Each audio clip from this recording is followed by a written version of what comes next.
Hello and welcome to the Women in Nephrology Virtual Booth Professional Development Series. My name is Ellie Kelepouris. I'm a nephrologist and professor of medicine at the Perlman School of Medicine at the University of Pennsylvania in Philadelphia, Pennsylvania. I'm also the current president for Women in Nephrology, and it gives me great pleasure to welcome you to this very important seminar and other seminars that you are going to have access to at this meeting. The first one being two important skills that you must acquire: contract and salary negotiations for the ideal and academic and private practice jobs. So I'm going to give you some tips that will help you navigate this process. The topics of negotiation I'm going to talk about and that you are going to consider when you're looking for a new position or even your first position or first appointment are appointment, the rank that you are going to be appointed to if you are in an academic environment. Tenure will be discussed by another colleague later on. Space is very important: academic space, laboratory space, support staff, both office and clinical staff. And really overwhelmingly important are the expectations. You should know what those expectations are. What are the chairs, deans, or your section chiefs, or the head of the private practice group called the president? What are those expectations? You need to know what they are in order to meet them. Vacation time and CME time, carryover time, should be spelled out in your contract and should be negotiated when you are finalizing your position. And then finally, you will be offered a letter of intent, which will then lead to a contract, and that should be reviewed very carefully, and I'll give you some tips about that. And finally, the last item that you should always talk about, and never the first one, is salary and benefits. And I can't underscore how important it is that you get everything in writing. So academic career development tips, these are also academic and private practice career development tips. Number one is you really need to set your goals, both academic and private practice goals. Identify resources necessary to achieve those goals and develop a long-term plan for getting there. The very first day that you're in your position, new job, is you sit down and you develop a 5-year plan. What will you accomplish in your first year and in subsequent years? And then that's the bar that you are setting for yourself and you should measure yourself against. Finding a mentor is really crucial. Finding someone who you trust, who will develop a relationship with, I think is very important, because that person can guide you through the next 10 to 20 years of your life. I myself, as a fellow and then as a young faculty member, had two mentors, and a male and female mentor. I think that's also important because it gives you perspectives from two different points of view. Develop your negotiation skills. It's not easy, but I'm giving you 3 books that you can read. This is almost mandatory reading. Getting to Yes by William Ury.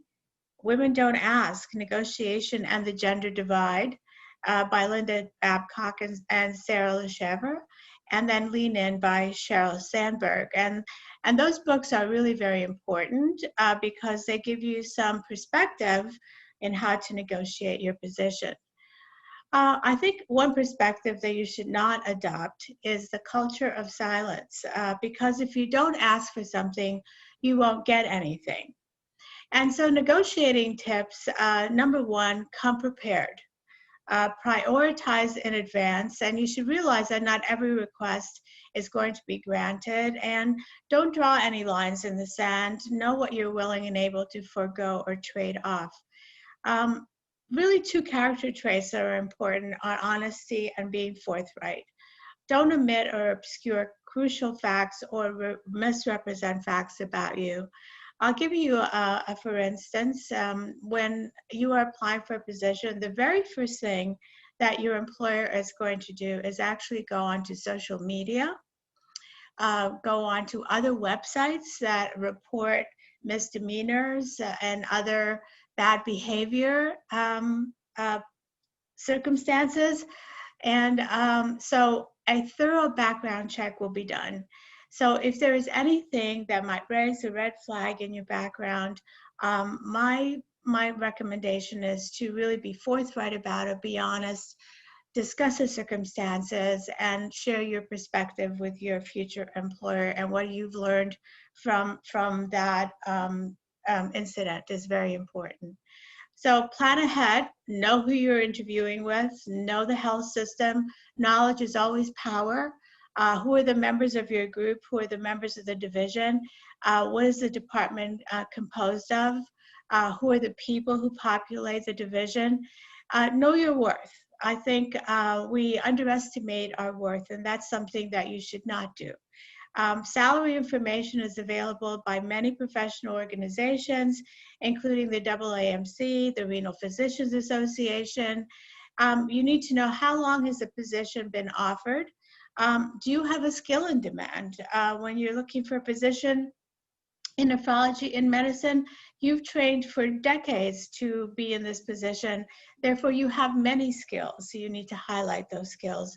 And you should never count your chickens before they hatch, right? Interview for several positions at one time so that you can do some comparison and see where you feel most comfortable. And then again, these are set of priorities. What do you need? What do you really want? And what can you really get? So be very practical. And is this item that you want worth the fight? And choose your battles wisely. Remember, be realistic in your expectations. Define your limits. Keep them private to yourself until you're ready to really negotiate at the last moment with your employer. And don't be afraid to ask. Remember, some things may not be negotiable, as I said, but asking opens the pathway to getting. If you don't ask, you won't get. Let me just say that you won't be offered anything. So that if you need something over and above the bare terms of the contract, they won't say, by the way, we're also going to offer you, extra vacation time. They're never going to offer that. So if you need extra vacation time or you need family care time, you need to negotiate this in advance and make it a negotiating point around which you're flexible, but which is very important to you. It's not easy to talk about money. In a salaried position, the salary, though you accept now, will play a role in your future salary. For an assistant professor of medicine, that your salary that you accept now probably will be your salary until you get promoted to the associate professor level. That's an ouch, okay, because it would be 6 to 8 years. So you really need to negotiate smartly, and you need to have incentive compensations into your salary, which we'll talk about in the future slides. Promote yourself. You're worthy. You have accomplished many things in your careers. So promote yourself so that your employer, your chair, your chief, your dean sees your worth. It's easier to do this when you are really well qualified for the position that you're seeking, but we all have strengths, and sometimes we have strengths that we really don't talk about. Strength of resolve, strength of resiliency, strength of mentoring others, and those are strengths you have to elaborate on. Money won't make you happy, but it sure makes life a lot easier. I'll give you a personal anecdote. I share this all the time with my mentees. When I was looking for my first position, I was offered a position at this Ivy League institution where I now have gone back to as a professor.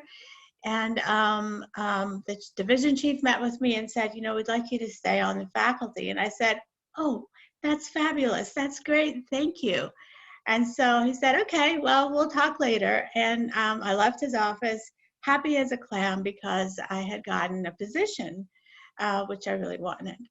I went home and I spoke to my husband about this, and he said, did you talk about salary? I said, no. He said, did you get an office? I said, no. He said, do you know your position within the division? I said, I really didn't ask. He said, that's a terrible negotiating, Ellie. How could you do that? Your entire next 20 years depends on the very first day you walk into that position. And he's absolutely right. So I think you need to really negotiate smartly. Early on, talk about some salary ranges. Don't lowball yourself, but an absolute amount may be seen as really being confrontational. Try to keep the salary specifics again for the end of the interview. It's not the most important thing. Remember, what is important, right? It is a culture. You want to go into a culture of acceptance. You want to go into a culture where you will thrive. You want to go into an environment where you will be mentored to arrive at the next stage of your career. That really trumps money every day. However, if salary is under what you want, but the position is perfect, focus your negotiations on future salaries or bonuses and other forms of compensation, which we'll talk about. So this is something which I call the Salary Bible. And the Salary Bible for nephrology, this exists. It's put out by the AAMC. I believe it's every year or every other year. And this gives you an outline of what the median salary is for instructor, assistant professor, associate professor, professor, and then finally chair. So most academic institutions strive, I say strive, or should strive, to hire at the 50th percentile of this AAMC salary. So if you're going to enter as an assistant professor, this salary range is about a year old, so it's probably gone up a little bit. The median entry level is $198,000. You should know that, and perhaps they'll offer you $180,000, which seems to be on the East Coast in an academic division, somewhat of a starting salary. So at the back of your mind, your goal is 198, but you are going to have to arrive at that goal by negotiating other items within your contract that really are equivalent to money, but will make your life more easy to live and navigate. And again, you should really know what these AAMC guidelines are. It's imperative that you really know what is your worth around the United States. These are just U.S. salaries alone, primarily for the East Coast. And so never say yes to the first offer, right? Have a deadline, don't be rigid. Negotiating is a two-way street, and there's a fine line between protecting your interests and being seen as difficult. If you're being seen as difficult and you are difficult in your first negotiating foray, your employer is going to assume, probably rightly so, that you're a difficult person. They won't hire you. So really be open-minded, be honest about your needs, but be willing to accept something less for something more in the future. Don't forget, though, your first negotiations with this future partner or group or chairman of a private practice or university won't be your last.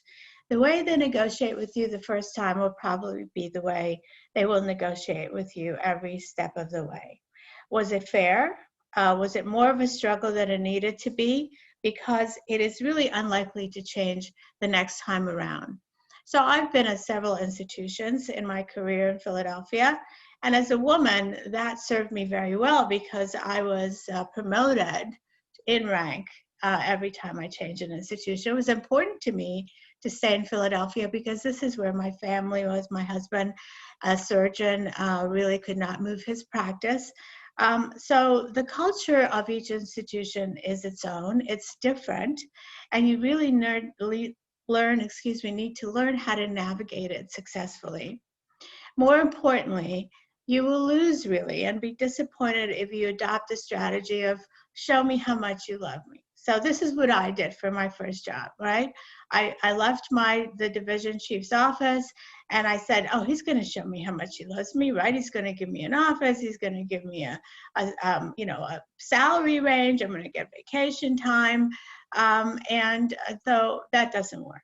It didn't work then, and it doesn't work now. So show me how much you love me is really not part of the negotiating strategy that you want to adopt when you're looking for a position. So you will be given a letter of intent, and it's going to say, we like you, we would like to offer you this position. Here are the bare minimum outlines of what you will be receiving.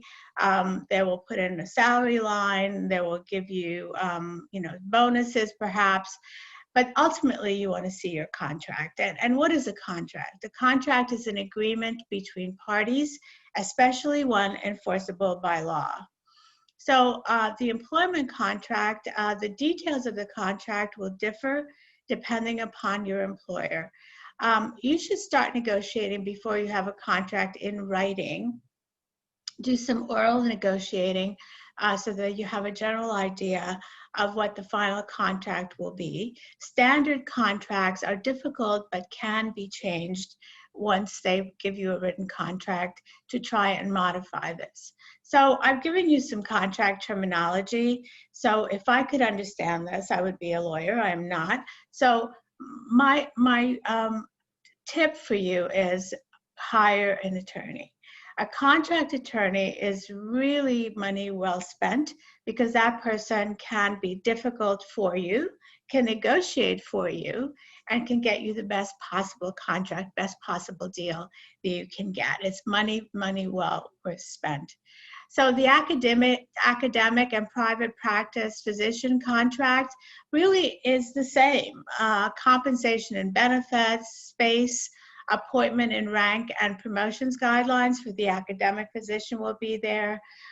Advancing within the practice and achieving partnership will be something that should definitely be outlined in your private practice contract. What are your professional obligations? Will you be, how much service time? What teaching obligations will you have? What is your protected time? 1 year versus a multi-year contract. Currently, most academic institutions offer 1-year contracts renewable up to 3 years, and then there's a process whereby they review your performance. Partnership track is really important. Partnerships should be well defined within your contract. Remember, if you're not offered partnership within your contract at a defined period of time, 3 years, 5 years, most likely you will not be offered partnership. So really shy away from an employer who says, a potential employer who says, you know, we don't need to talk about partnership time. I'm sure you'll be fabulous. We'll love you. And then in 3 to 5 years, we'll offer you partnership. And don't accept that. Everything should be in writing. There are contracts being written for wrongful termination. And then finally, a restrictive covenant, which is, I will further define for you because that's becoming a very important piece of a contract or part of a contract, particularly in a very competitive space, such as big city and small city, whatever, in Philadelphia and New York. Restrictive covenant is really something that you really need to know about ahead of time. Again, get everything in writing. So your salary that you will be offered will be a fixed salary, and it'll be a safe salary without risk, usually for a year or 2 years. This base salary will be, and if you're negotiating with an organization that really has a structure within which you will grow, and I think you should really strive to go into that environment rather than a 1-year deal here or a hospitalist position there while you're looking for something else. What you really want is a base salary with an incentive based on productivity. And so this incentive based on productivity really will give you some leverage so that you can increase your salary without getting an increase in your base salary. Remember, your base salary in an academic institution will stay the same until you are promoted, and that could be a very long time. So incentive-based compensation is really important and should be in your contract. You want to know, is the bonus based on billings or is it collections? Really, if they have a bonus based on collections, that is not something that you want to accept. You want to accept a bonus based on billings. After all, you're not responsible for collections. You're not responsible if the compensation for certain procedures drops. So you want to have a bonus based on billings. And in an academic contract, typically there's a base with incentive. I review all my fellows' contracts when I was the chief at Drexel University of Nephrology, And you guys out there need to give our fellows who are graduating and are going to be our future colleagues a really fair contract, a really wonderful contract with a base and incentive. I think from the first day that they come into your practice or in your division, these are going to be our future colleagues, and therefore we have to really make sure that they're very happy, particularly in nephrology, where we're going through some rough times attracting our colleagues to our specialty. So what are the factors that influence salary offer? Location, fellowship training, type of fellowship training. For instance, if you have done a transplant fellowship, or if you're doing ICU nephrology, or you've been trained in point of care ultrasound, that really matters. And these are skills that you're bringing into a practice. You're usually given 3 to 5 years for board certification within a practice, usually 3 years. And then again, the reputation of the group or the department. I'm not going to spend a lot of time on productivity because I'm hoping that you'll reach out to me through our Zoom meeting, which we will have October 22nd of this meeting from 7 to 8 p.m. And I will be able to really fully define for you what productivity is. I think that it's important that you know what your billing charges are and what the targets are that they're defining for you. And incentive bonuses, as I said, are really, really important. And you want to make sure that you are treated fairly. You don't want to be in the position of knowing that someone else was offered an incentive bonus higher than you've been offered. So you really need to make sure that you understand the financial husbandry of the division or the private practice. Are they on solid footing? Are they on solid ground? Is this practice making money? Is it really giving you an opportunity to grow within your practice? Can you be promoted, and can you achieve partnerships? Those are really important. We're going to talk about bonuses later, but I want you to know that a productivity-based bonus is most fair to both you and your employer. And I think that contracts written with a productivity bonus are very fair contracts. The differences with private practice and academic salaries typically is less private practice, less when first starting, but then they increase dramatically in the next few years. And at the middle or end of one's career, usually within 5 to 6 to 7 years, the salaries really do approach each other. Unless you are an interventional nephrologist or you're doing other specialized skills like ICU nephrology, most of the clinical salaries end up being the same at the end of 5 to 10 years. Academic salaries are in part tied into how the institution is doing. So most recently with the COVID pandemic, institutions that really faced huge shortfalls asked their faculty to really take a cut in salary in order to become financially healthy. And I think that to keep this in mind when interviewing, that this may possibly be in the horizon over the next 5 to 6 years. Ask about recent pay raises for faculty. Is there a cost of living increase? Are there merits? If you are granted a grant from NIH or other funding agencies, is that counted towards your promotion as well as the salary raise? And find out really key questions like that. Malpractice assurance is really important, and tail coverage is very important. So I recently came back to Penn, where I trained, from Drexel University College of Medicine, and our hospital closed under very difficult circumstances, and we needed to all find employment. So 250 physicians needed employment in the city of Philadelphia within 6 months of their contracts being terminated. One of the most important things that was in my contract at Drexel was tail coverage. If I did not have tail coverage, which means that you are covered for any malpractice issue that comes up, over the last 5 years. Even though you're in a different institution, you would not have to pay it out of pocket. If there is tail coverage, that is all covered. So I think that it's very, very important that you have tail coverage and make sure that that is really within your contract. Obviously, health insurance is important, disability insurance is important, and life insurance as well. Retirement plans differ substantially. This is mainly both in a private practice and in an academic setting.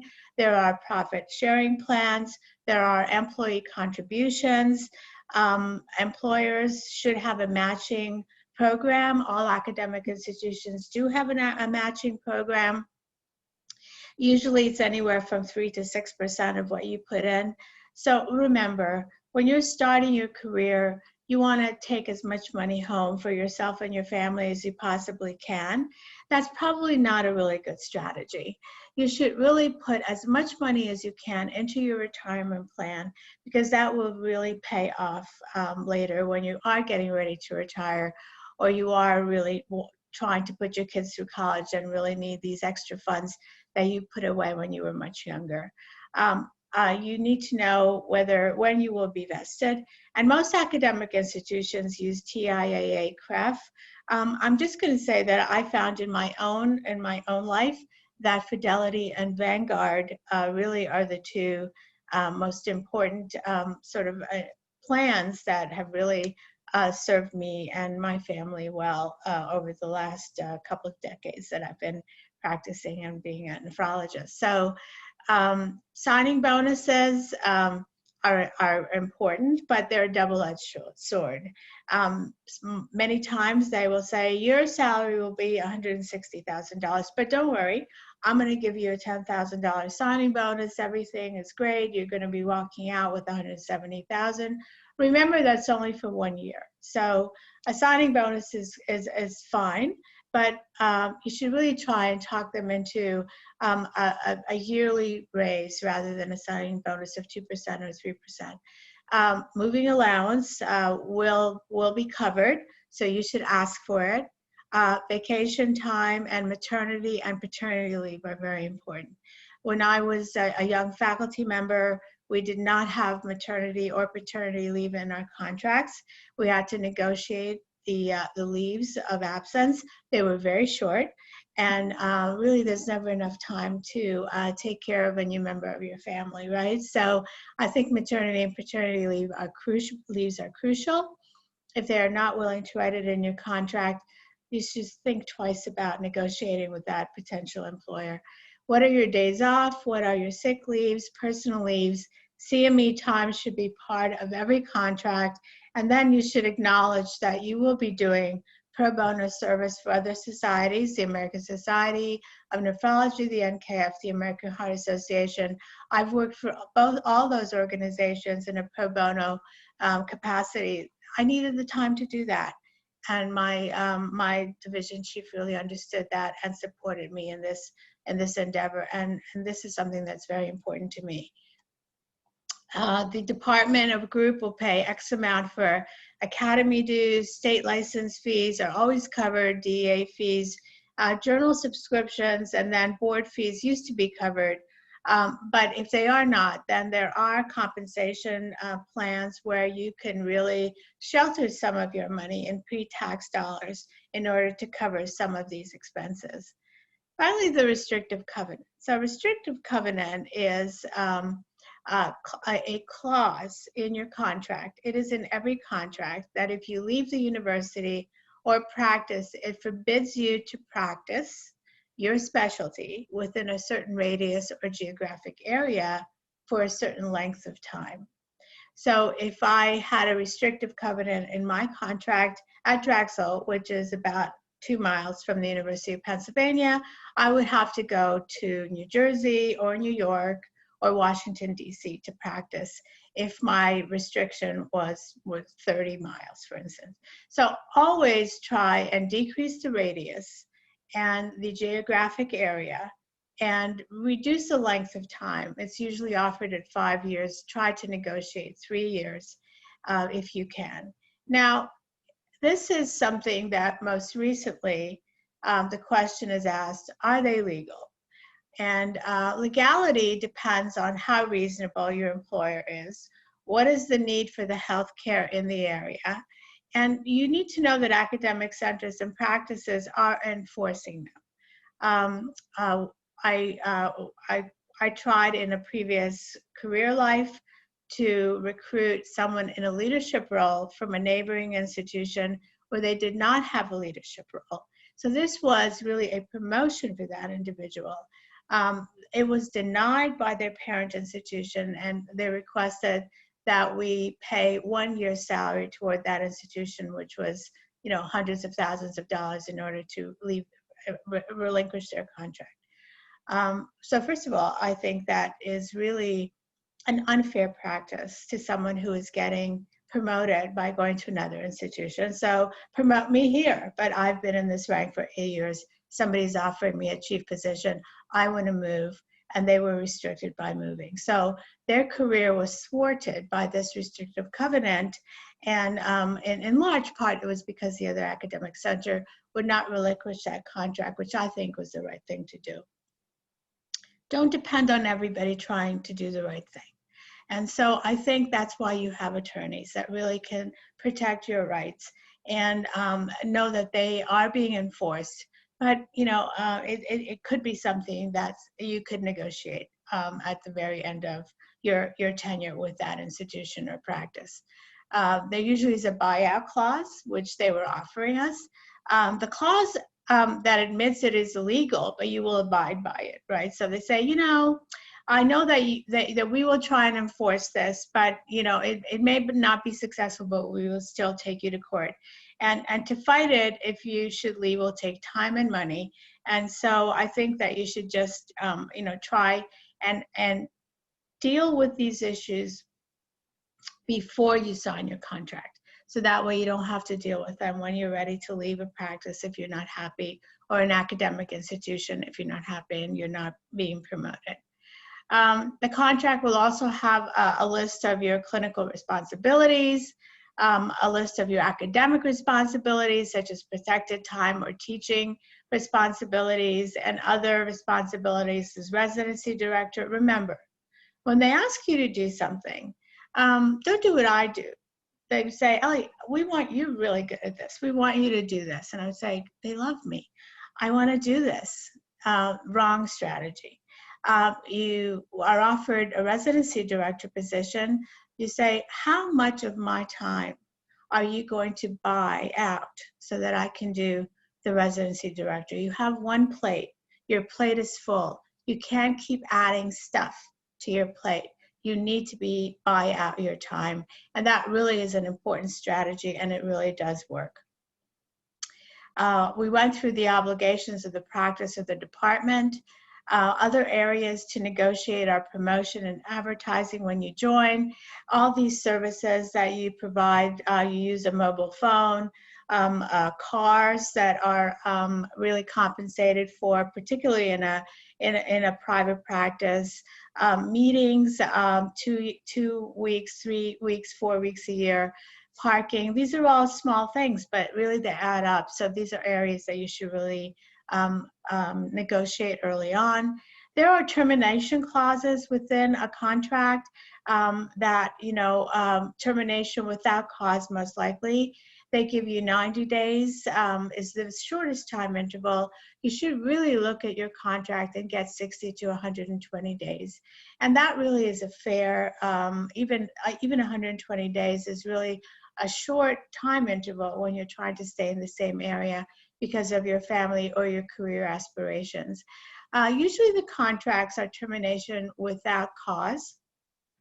Obviously, termination with cause is usually very specific, and if there's a reason you're being terminated, most likely you will not be able to argue against that. As well as, if a group is bought out by another group. And currently in nephrology, what we've seen is mergers of small groups into these huge groups for a variety of reasons, many of them financial. Those other reasons are that you are able to cover a larger territory. So you really need to know if your group is bought, where are you within that process so that you're not left out in the cold. Finally, I don't think many deans are going to be looking at this talk, but just in case they are, you need to watch for a university or a practice that drags its feet, providing contract promises in writing. So sometimes these are predatory practices, I call them. So predatory is not what you want. You want fairness. And so think twice about the department that has an acting chairman or an acting chief, where there's been a revolving door of faculty leaving, a revolving door of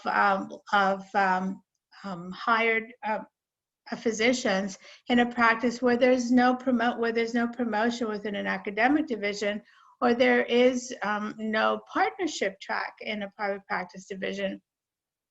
And reconsider a promotion rate that won't provide, reconsider a position that won't provide an incentive bonus, has a revolving door of faculty, and finally, certainly when there's no partnership option, that's a really big red flag.